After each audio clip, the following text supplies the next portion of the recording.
विरोधकांकडून जी टीका होत होती की मुख्यमंत्री माझी लाडकी बहीणच्यामुळे महाराष्ट्र हा आर्थिक डबघाईला जाईल, महाराष्ट्रामध्ये फायनान्शियल डेफिसिट पाहायला मिळेल किंवा आर्थिक तूट महाराष्ट्राची होईल, परंतु आजचा अर्थसंकल्प पाहता आपल्याला बरोबर ह्याच्या विरुद्ध म्हणजे महाराष्ट्राच्या विकासाच्या दृष्टीने अतिशय महत्त्वाचा आजचा अर्थसंकल्प मांडला गेलेला आहे। उद्योगाच्या दृष्टीने देखील आणि रोजगार निर्मितीच्या दृष्टीने आजचा अर्थसंकल्प हा महत्त्वाचा आहे। बाह्य गुंतवणूक जी राज्यामध्ये आलेली आहे, आजपर्यंतच्या महाराष्ट्राच्या इतिहासामध्ये सर्वात जास्त FDIची इन्व्हेस्टमेंट म्हणजे FDI हे आज महाराष्ट्रामध्ये येताना आपल्याला पाहायला मिळते। आपला सर्वांना कल्पना आहे की डावोसमध्ये जे तिथे डावोसमध्ये झालेली महाराष्ट्रामध्ये आलेली इन्व्हेस्टमेंट ती पाहता देखील जवळपास 16 लाख तिथे आपण रोजगाराची निर्मिती आपण करू शकणार आहोत। एकंदरीत शेतीविषयक देखील अर्थसंकल्प आजचा हा दृढ अर्थसंकल्प पाहायला मिळतोय। उद्योगामध्ये तर भरारी आहेच, परंतु शेतकऱ्यांना सक्षम करण्यासाठी देखील अतिशय महत्त्वाचा आजचा हा अर्थसंकल्प ठरेल। विशेषतः मी ग्रामविकासचा राज्यमंत्री म्हणून देखील माननीय उपमुख्यमंत्री अजितदादा यांचं मनापासून आभार मानतो। माननीय पंतप्रधान महोदयांची असलेली अतिशय महत्त्वाकांक्षी त्यांचा प्रकल्प म्हणजे प्रधानमंत्री आवास योजना।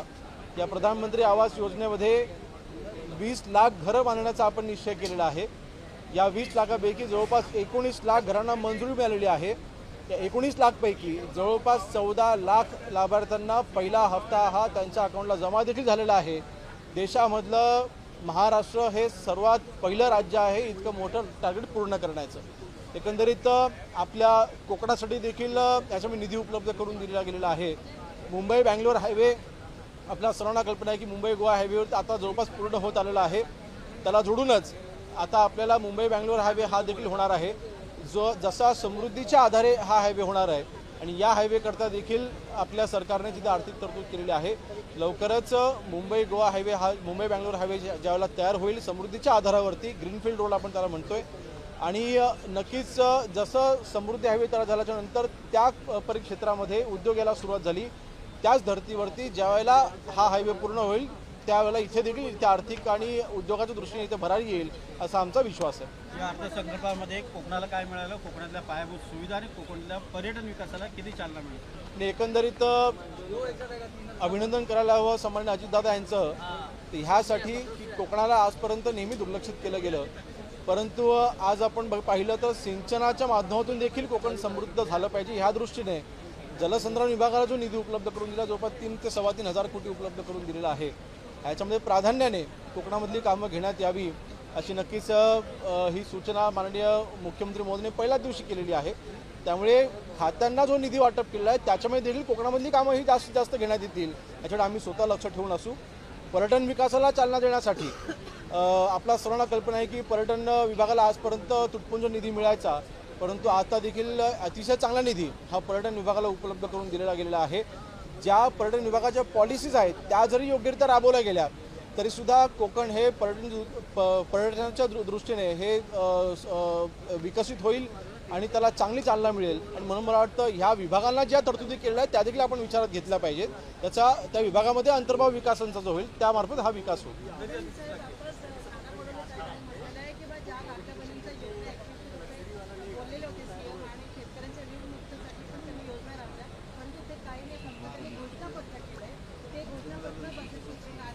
बघा, मुख्यमंत्री माझी लाडकी बहीण योजना 1500 रुपये दरमहा आपण महिलांना देत आहोत, लाडक्या बहिणींना आपण देत आहोत। ते आम्ही 2100 रुपये करणार नाही असं आम्ही कधीच म्हटलेलं नाही। शेवटी आपल्याला आर्थिक घडी आज ही व्यवस्थित होते, आपल्याला विकास करत असताना सगळ्याच बाजू आपल्याला सांभाळून घ्यायच्या असतात, परंतु 2100 रुपये आम्ही देणार नाही असं आम्ही कधीच म्हटलेलं नाही।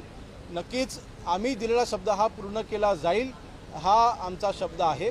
दुसरा विषय वीज दरामध्ये जी कपात केली जाईल, बघा शेवटी मी उदाहरण देईन, आज प्रधानमंत्री आवास योजनेअंतर्गत आपण जी 20 लाख घरं आपण उभारणार आहोत, या 20 लाख घरांच्या वरती आपण सोलार पॅनल देखील आपण त्यांना बसवून देत आहोत। म्हणजे त्या घरामधली वापरली जाणारी वीज ही मोफत तिथे त्यांना उपलब्ध होईल याची आपण सुद्धा उपलब्ध करून दिलेली आहे। डायरेक्ट किंवा इनडायरेक्ट आपण ह्याचा फायदा शेवटी त्या ग्राहकांनाच होणार आहे।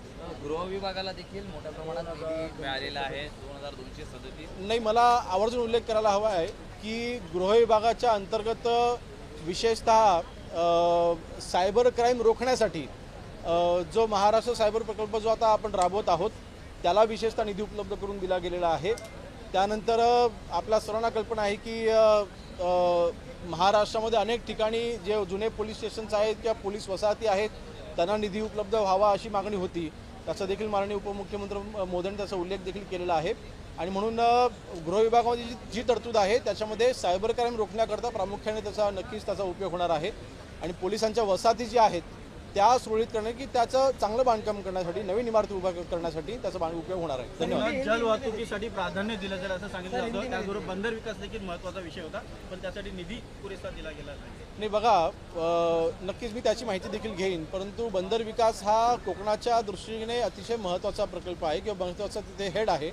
एकंदरीत 720 किलोमीटर या समुद्र किनाऱ्यावरती बंदर विकास होण्याकरता DPDCला देखील निधी उपलब्ध असतो आणि त्यामार्फत देखील आपण तिथे विकास करत असतो.